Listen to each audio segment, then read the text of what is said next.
Hello and welcome to this week's really special edition of BRN United.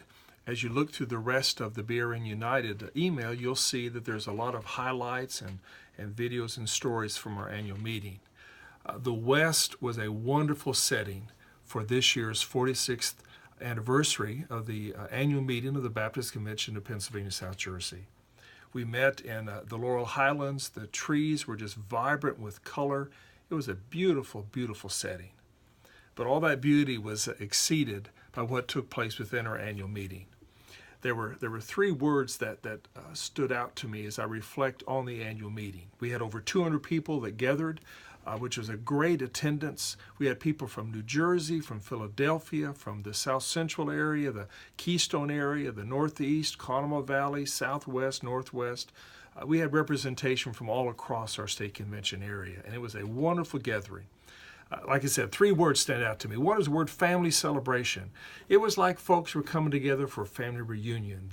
The casual, relaxed, just interaction of sharing stories and loving on one another and just celebrating together was wonderful to behold. A second word was unity.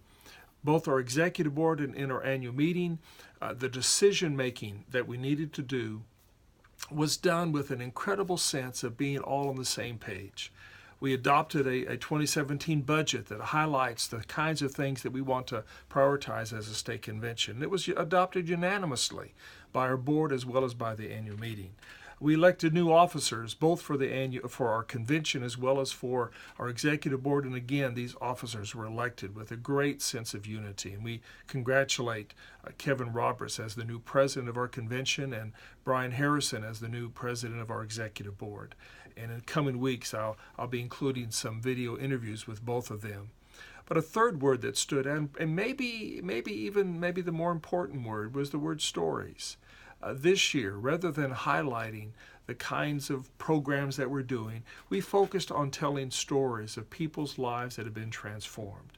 And so we told the story of the impact of Pastor James and Chris Bettner in helping to renew and to revive what used to be the First Baptist Church of Wrightstown and is now the Lighthouse Baptist Church. We told the story of the impact of disaster relief and how through the ministry within Clearfield, the lives that were impacted. And we told the story of a church planter, Adam Sewell, in Pittsburgh, and how that new church plant is trying to impact people who are dealing with the tragedy of being homeless. Wonderful stories of what God is doing through the ministry of our churches and how lives are being transformed. It was a wonderful annual meeting. On a personal note, what a blessing Linda and I received as the convention and the executive board brought recognition to our 32 years of service and our pending retirement. And I'll talk more about that in the future. But sit back and enjoy these stories, these videos about this annual meeting that was an incredible gathering of the family of God called the Baptist Resource Network. Thank you, and I look forward to talking with you next week.